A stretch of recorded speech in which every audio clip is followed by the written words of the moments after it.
This is the Detroit Sports Podcast Network. Do you play FanDuel and feel like you aren't creating consistent money-making lineups? Go over to the DFS Doctors on Twitter at the DFS Doctors and DM them with promo code Detroit Sports to get a free trial for their analytically formulated 70% lifetime profit rate NFL and NBA lineups. The whole purpose of playing daily fantasy sports is to get out there and compete and give yourself a chance to win. So go over to the DFS Doctors. Let them help you. They have analysts on staff that look at the best optimal lineup that you can put out there to win money. So why not take advantage? At the DFS Doctors, promo code Detroit Sports. CBD is a game changer sweeping the nation. This hemp extract is the natural way to elevate your mood, eliminate aches and pains, reduce anxiety, and keep you sleeping all night long. It can even cut your workout recovery time in half. Get in the game today with 20% off all orders of CBD and lavender products from Lavender Lane, a lavender farm located right here in Milan, Michigan. Just go to lavenderlanemi.com today and enter coupon code Detroit for 20% off your entire order. Guys, look, these amazing products are infused with calming lavender to maximize their effectiveness, meaning your CBD items only take minutes to take effect, which is way quicker than those pills you were about to swallow. On top of it, they are perfect for men and women. Lavender Lane has lab-tested CBD creams, tinctures, and roll-ons that are perfect for any situation, even if you're on the go. Put your health back in your hands by heading over to lavenderlanemi.com and entering coupon code Detroit for 20% off your entire order of CBD and lavender products. What do you have to lose? Your satisfaction is guaranteed or your money back. So if you need lavender gifts for your loved ones or just looking for the natural way to ease your discomfort with CBD, go to lavenderlanemi.com and use coupon code Detroit to unlock these miraculous benefits of CBD and lavender. That's lavenderlanemi.com. And remember, use coupon code DETROIT for 20% off your CBD and lavender products from Michigan's own Lavender Lane. Our top 10 Michigan sports predictions for 2020 are next here on this week's episode of Michigan Podcast. But there's going to be one team that's going to play solely as a team. No man is more important than the team. No coach is more important than the team. The team, the team, the team. Looks deep for Anthony Clark. Waits for it. Hit. Caught. This is no time for that. In the pocket and a sack. Tim Jamison. Brady gets terrific. Throws it and a touchdown. Knight again. Schultz just before Brazil got him. And a leaping interception by Woodson. Arbor back to throw over the middle. Caught by Collier at the 5 on his feet. Touchdown, Michigan. On its way. It's good. He's 5'7", 179 pounds, a junior at Michigan. But Jamie Morris packs a wallop, and he delivers for Bo Schembechler. And here's your first play. Pressure coming. Sack. It is Glenn Steele, number 81, who fought his way through the traffic. Option. And Robinson calls his own number, and he's going to score. Oh, an easy touchdown for Robinson and Michigan.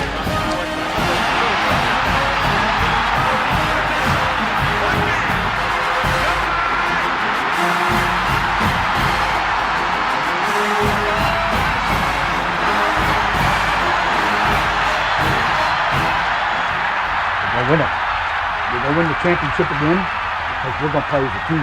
And when we play as a team and the old season is over, you and I know it's going to be Michigan again. Michigan.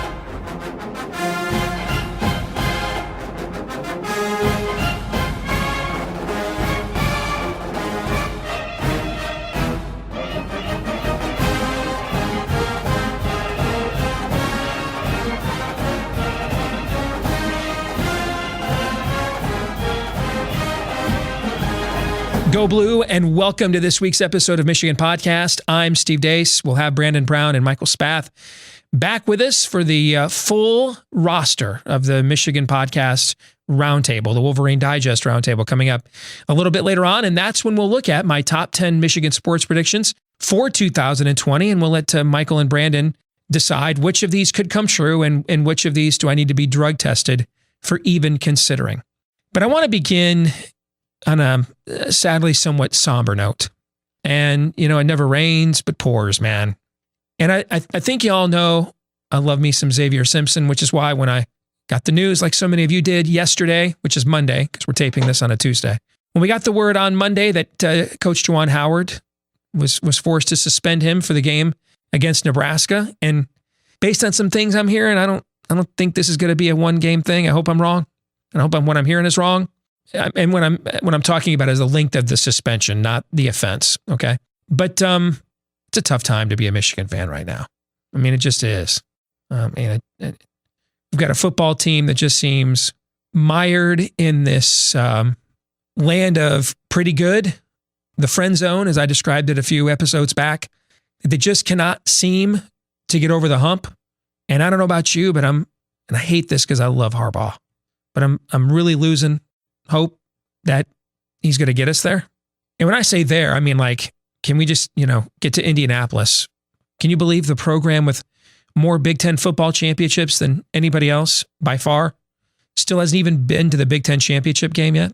Still. I mean, forget the playoff. I'd like to get to the Big Ten playoff game, let alone the college football playoff. And then there's this suspension of Xavier Simpson, one of my all-time favorite Michigan basketball players.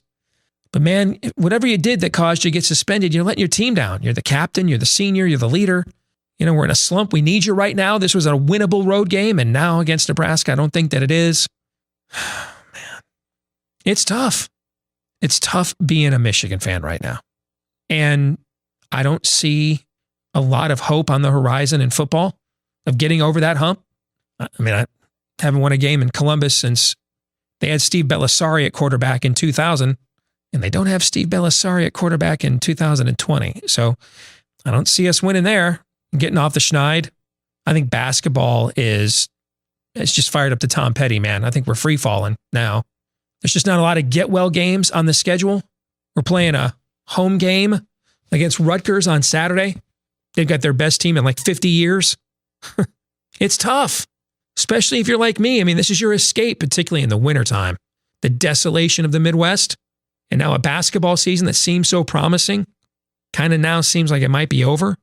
I mean, let's face it, we're just kind of hoping now that Juwan Howard holds on to that recruiting class. Because all those veteran coaches that he beat out for those elite prospects, they're calling him right now.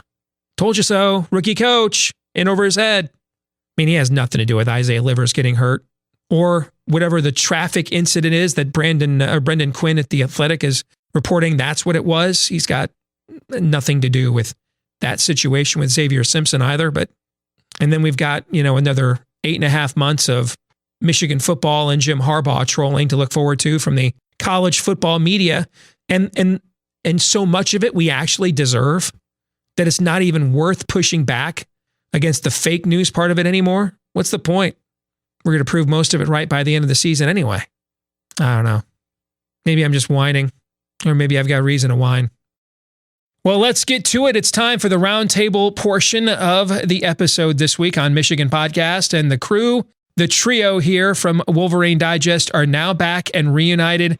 Michael Spath from WTKA, as well as his co-host Brandon Brown, here with me this week on Michigan Podcast. It's good to have you both back with us. And Brandon, as we gave to Mr. Spath a few weeks ago, congratulations to you as a new father. We're very excited for you and your family. So I'm sure it's an exciting time around the Brown household at the moment. It absolutely is. I had my little guy sleeping on my chest when the phone call came through, so Mom had to grab him up and put him in his little lounger, and now here we are. Let's get this podcast rolling, man. Here we go. I got to tell you, I got so dang good at NCAA football when our oldest Anna was a baby. She would just sleep on my chest all day and all night, and I'd tell Amy, I can't move. I got to keep playing. I don't want to wake up the baby. It was a great excuse. It was a great excuse. All right, so at the start of the year for our website, I put together a series of 10 videos with my 10 Michigan sports predictions for 2020. I'm going to count these down again here for the audience this week on Michigan Podcast. And I'm going to go back and forth and give each of you guys an opportunity, every other one of these, to tell me if you think it's possible, no way, or you need to be drug tested. That's insane. That's just nuts. All right. Are you guys ready to go? Yep. Ready. All right, Brandon, you get to go first as the newest of the new dads. All right. Michigan football will add 3 immediately eligible grad transfers in this offseason, 2 defensive linemen and 1 offensive lineman. That's my first prediction for 2020. Your thoughts on that one? Man, that seems a little steep. I think, oh man, yeah. I mean, there have been enough names floating around out there to satisfy that prediction. Devery Hamilton, the lineman, Terrence Davis, an offensive lineman, Michael Williams, the defensive lineman, Javon Swan. It's funny that all these guys are from Stanford. It seems like they had about a mass exodus from out there for whatever reason, but I think 3 is a little steep. I could see 1 each. I could see 1 on each side of the ball, and you try to piece it together with the rest of the guys that they have already in-house. So I will say it wouldn't shock me, but I think that sounds like a lot. I think that's a little bit too high. All right. Michael, you get this next one. Number 9 of my top 10 predictions for Michigan sports in 2020. Michigan will win the Big Ten in baseball, but not make it back to the College World Series. I mean, I think it's not only possible, but probable. I mean, like what Michigan did a year ago, getting to the national championship game as a northern sport is incredible. But it's rare. I mean, it's incredibly rare. I don't think that happens again. I mean, you have to have so many breaks. You have to have a really out for pitch, which Michigan relied on heavily a year ago. Yeah, I mean, I think they're the best team in the Big Ten. I think we were talking about it today after our show that there's going to be a lot more excitement and energy, and hopefully the weather cooperates, and so you can get a lot more people at some of these games at Ray Fisher Stadium this year.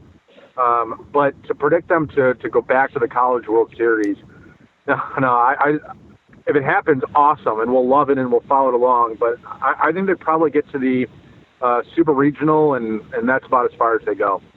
Brandon Brown, you get prediction number 8 of my top 10 Michigan sports predictions for 2020 here on Michigan Podcast. And I might cheat a little bit and let Michael give us his take on this one too, given what it is. But new Big Ten Commissioner Kevin Warren is going to announce that the league is scrapping its East-West division format in football, and it won't have any divisions in Big Ten football in the next few years. It kind of seems like all of football is moving towards that a little bit with the talk of an expanded playoff and maybe that conference championships will go away. I don't know if it's 2020. That seems a little soon. No, I don't think it'll start this season. I think he'll announce it, though, this year. Yeah. Okay. I think that's possible. I do. I think that's possible. I mean, I don't know much about, the new commissioner, his personality. Like, is he a cowboy? Does he want to come in and make a statement or ruffle some feathers and say, like, announce himself as being here, taking over for Jim Delaney, who did it for so long. But I think college football in general is moving towards that. So it wouldn't surprise me if it's this year, but I do think eventually that will be what happens, and you can have a lot more freedom in scheduling, and the games do probably tend to mean a little bit more. You won't get these weird rematches at the end of the season, and then it'll lend itself a little bit more to the expanded playoff that I think is also inevitable. Michael, you have any thoughts on that prediction? You know what? I certainly think that the fans would like to see this, and I know that it works for the Big 12. And there's been some clamoring, and there will be some clamoring every single year. But I tell you what, I don't know in the Big Ten who really wants this. Does Michigan and Ohio State want this? Do they want to play the final game of the regular season and then turn around and play each other again if it works out that way? The only school I think that might really want this is Penn State, because they could play. They don't have to play Ohio State maybe in a given year, and they want to get there. But Wisconsin, Minnesota, Iowa, Nebraska, do they want this where they have to play a round-robin schedule and then emerge one of the 2 best teams? No, they have it made right now coming out of the West. I mean, if you're P.J. Fleck, if you're Paul Chryst, if you're Kirk Ferentz, you're going to vote this down immediately. You're going to tell them, like, absolutely not. We want to keep it the way it is because we don't have the financial resources. We don't have the recruiting opportunities to compete with an Ohio State, with a Michigan State, Penn State on a regular basis. So I don't think there's as much desire within each of the programs for this to happen as it is from the fans and from the media. That's interesting analysis, Michael. Let's go back to you with prediction number 7. And I laid out the 3 reasons why I believe this on last week's show. But I'm going to predict that Joe Milton will be Michigan's starting quarterback against Washington in the season opener on September 5th. And I know you've got an article up on our site from a couple of days ago with some quarterback chatter, and I read that, and it's essentially sources telling you, well, Dylan McCaffrey's got the most experience, that's why they think he's going to start. I think that's way overhyped. All that experience advantage was all in an old offense. They've both been in Josh Gaddis's offense an equal amount of time. In fact, Milton's probably got better reps because of how much that McCaffrey was injured last year. And I also think Jim has shown the last few years that he's fine being a contrarian. That he was never going to fire Tim Drevno until he did. He was never going to give up control of the offense until he did. Right? We have seen him willing to buck his own paradigm. So I say this, by the way, as a Dylan McCaffrey fan. I'm just concerned about a guy that has had 2 serious injuries and only 36 career passing attempts. But what do you think? I think experience weighs out. I mean, if you look at the quarterback position underneath Harbaugh, the first year Rudock, he's a 5th-year senior, a grad transfer. They went with the most experienced guy. The following year, between John O'Corn, Wilton Spate, and Brandon Peters, he went with what he had seen with his own eyes, and that was Wilton Spate in a couple of backup moments in 2015. And then in 2017, all 3 of those guys were jockeying again, and it was Wilton Spate. And in 2018, you had a grad transfer or a transfer in Shea Patterson, and you went with the known quantity. I think he likes to go with the known quantity. And I will say this, if Harbaugh picks the quarterback, I think it's McCaffrey. If Josh Gaddis picks the quarterback as the offensive coordinator, I think there's a really good chance that it could be Milton, because he's talked about, age and experience don't matter. It's about innovation. It's about what you can do.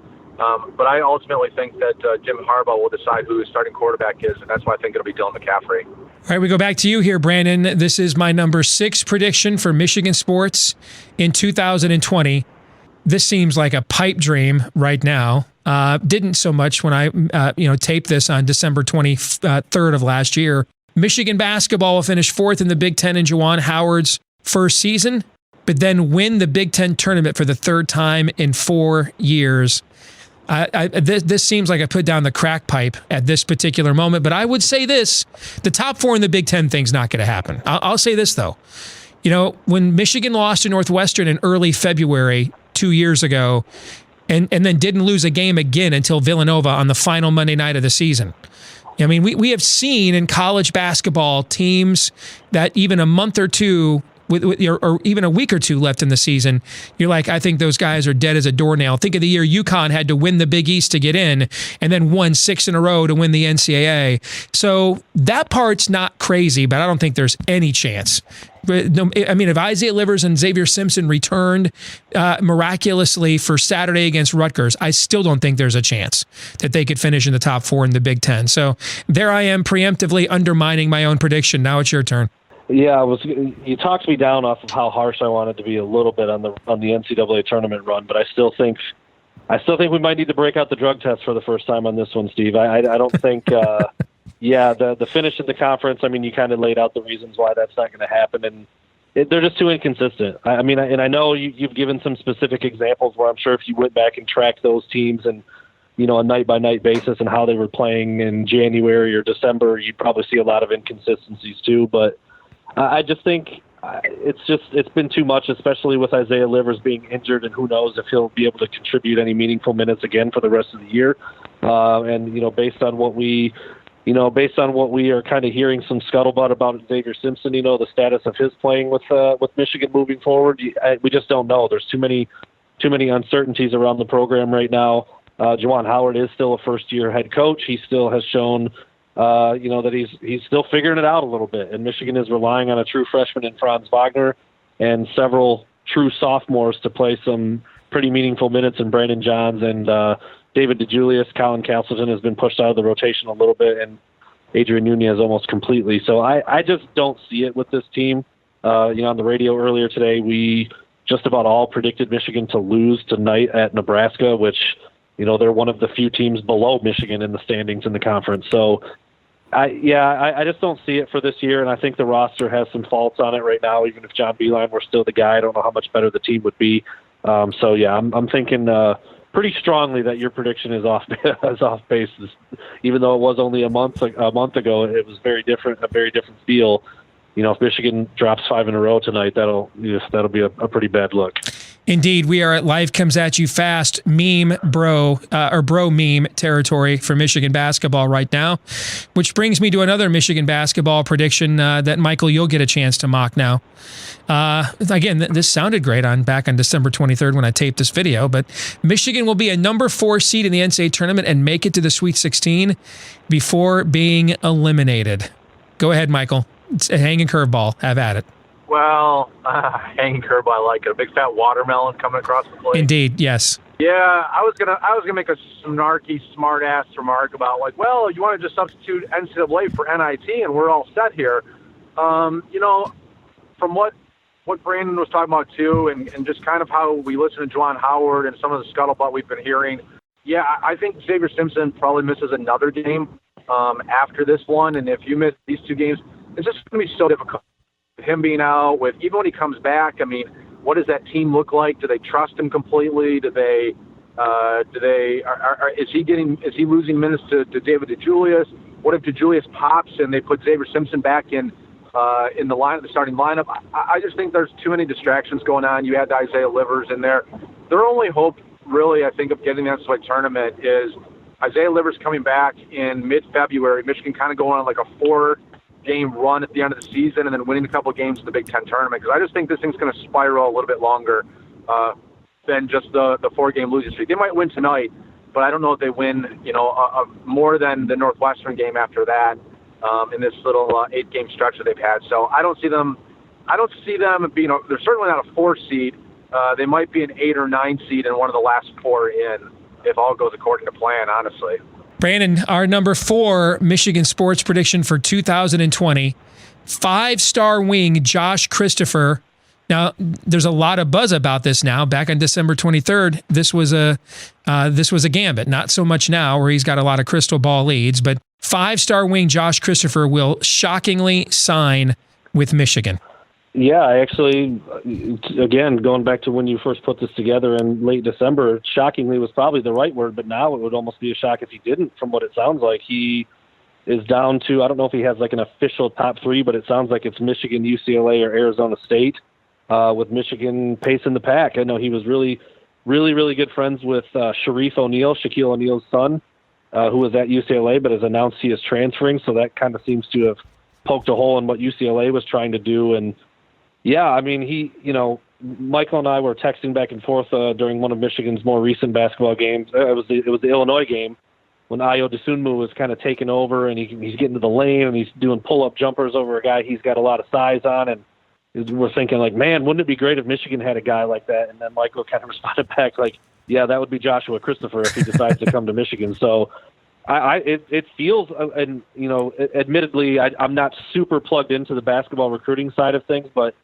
it's really starting to pick up some momentum and look like he might spurn the West Coast teams and head to Michigan, and that would be another great coup for Juwan Howard on the recruiting trail. I know we're kind of still waiting and seeing with Isaiah Todd, the other 5-star commitment right now, if he's going to play at Michigan or go overseas. So, Juwan's recruiting really, really well. He's going to have to put a couple little bows on it here at the end, but it sounds like the most likely destination for Christopher at this point on January 28th is Michigan. I remember when Juwan got hired, there were a lot of questions about his recruiting chops and connections, things of that nature. It seemed like 3 seconds after he got the job, he made an offer to a young man that a lot of Michigan fans just didn't even pay attention to, figuring there was no chance he'd ever come to Michigan.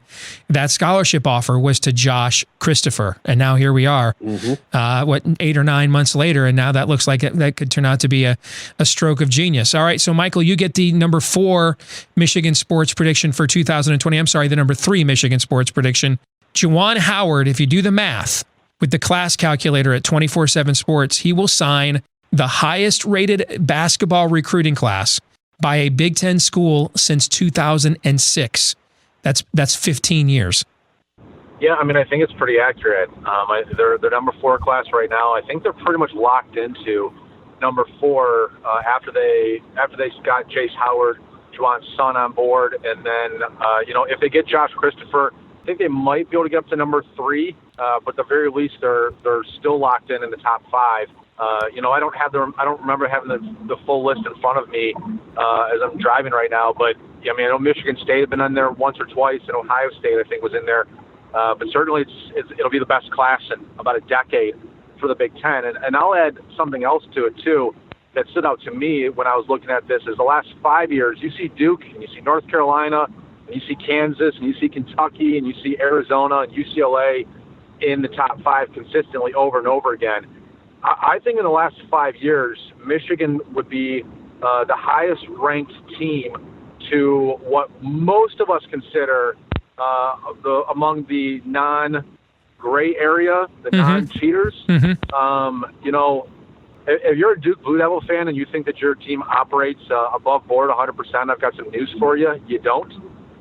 North Carolina certainly doesn't. Kansas, is almost like putting it in front of everybody, like, hey, we don't care. The NCAA's not going to do anything to us. Kentucky, a lot of these programs don't. And it might not be blatant, but there's a lot of gray areas. And so Michigan, I think Villanova's in that mix. I believe there's a Virginia class, an NC State, which I'm not really sure one way or another, and a Michigan State class. So it's pretty remarkable what Juwan Howard is putting together, his first recruiting class. And if he gets Christopher, then yes, it absolutely will go down as one of, if he gets Christopher, it's the best class that Michigan has signed since the second Fab Five, that Maurice Taylor, Willie Mitchell, Travis Conlon class. Gerard Ward in that class too, right? Number 1 player in the country, if I remember right, correct? Gerard Ward, and who was the 5th one? It wasn't Lewis Bullock. That was the next wave. He signed with Robert. Next year with Albert White and Robert Traylor. And Robert Traylor, yeah. I got to think about who the other player was. So, yep. There was a 5th guy. I just don't remember who it was. Brandon, you get the penultimate prediction for 2020 here. Michigan will lose at least 3 games in football again, as it has every season under Jim Harbaugh. I don't know how you could argue otherwise. I just, it's like death and taxes at this point. I just don't know how. I don't know what. You could take the most diehard, blind Michigan fan in the world and ask them to provide you some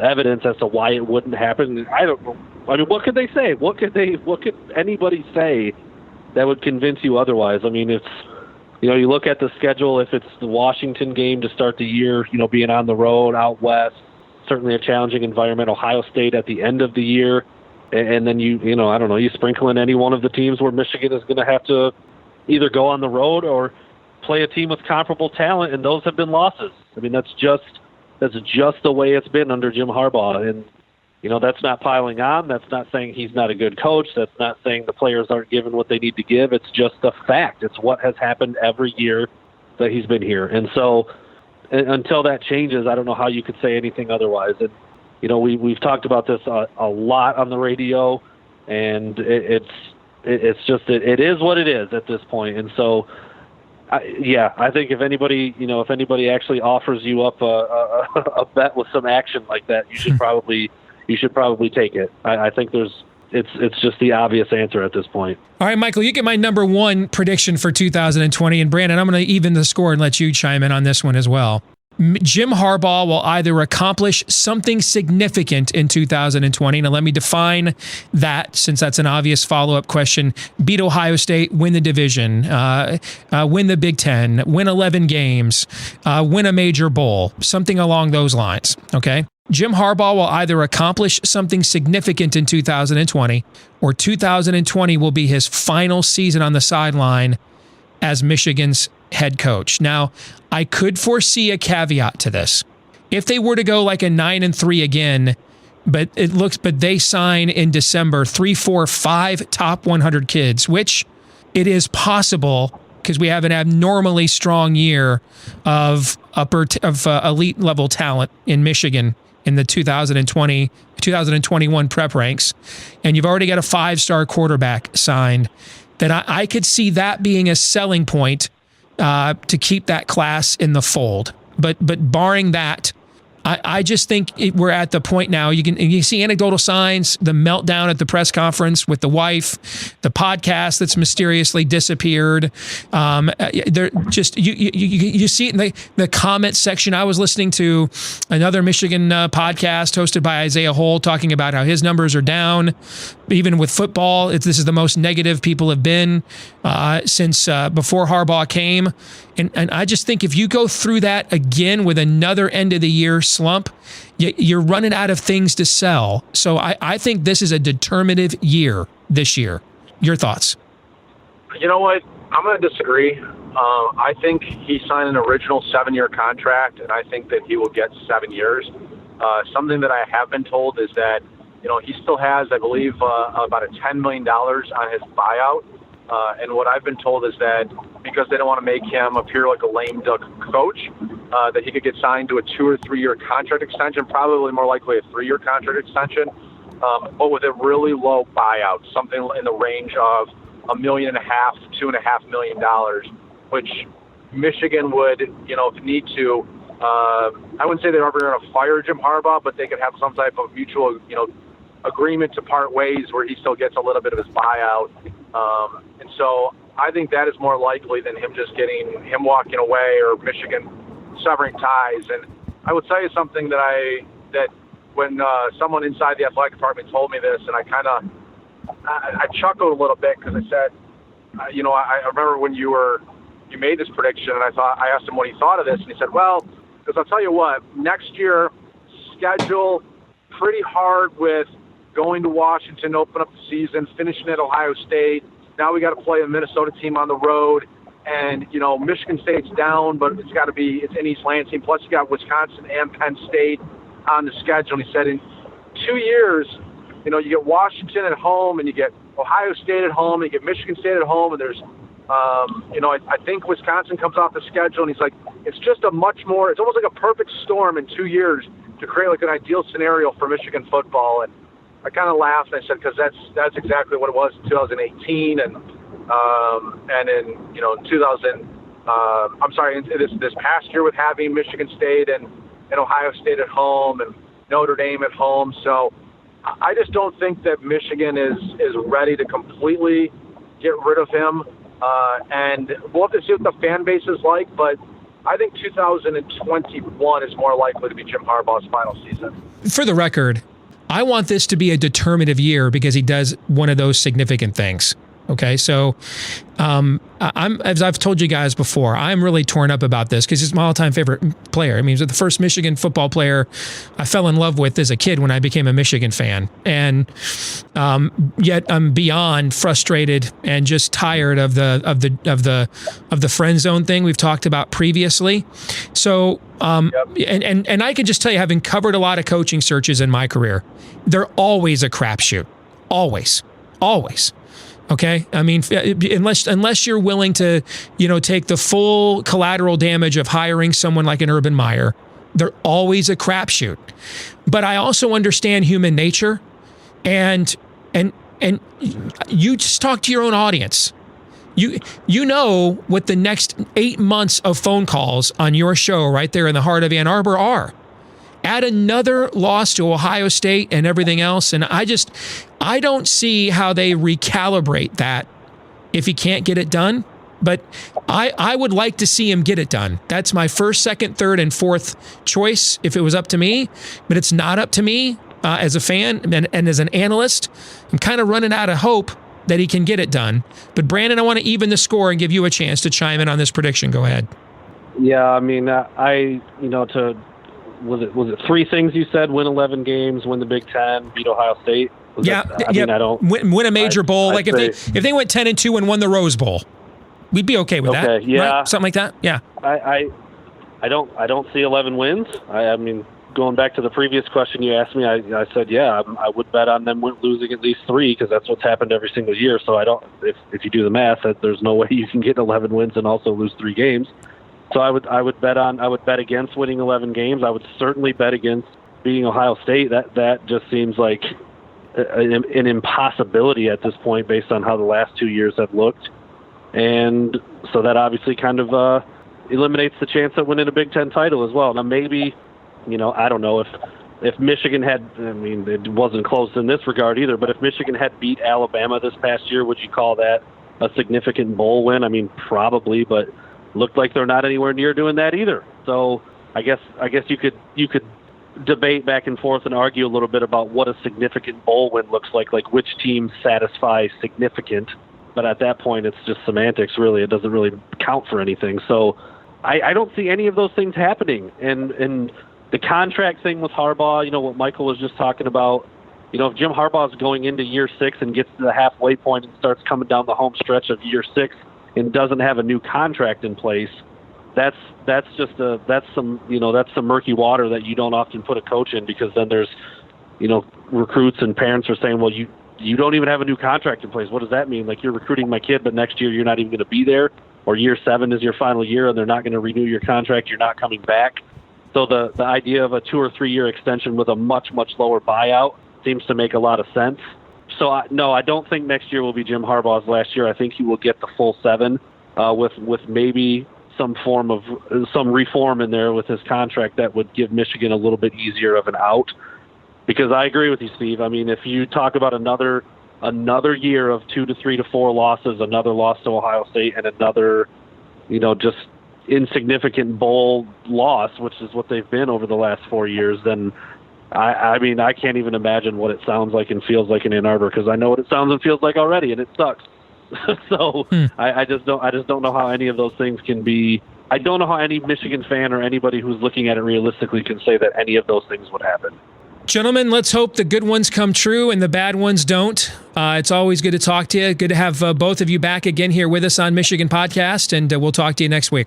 Thanks, Steve. Sounds good. Take care. Thanks, guys. Have a good one. All right, see ya.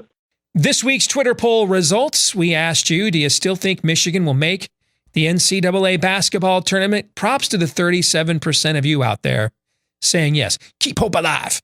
Keeping the hope alive. But 63% of you are saying no, and I sadly think you have the right answer. Which brings us to this week's question of the week from Malachi 13. Steve, what do you think of these new uniforms? I don't know that I like any of them. These are alternative designs for those of you that are only doing the audio, and they all incorporate the state of Michigan.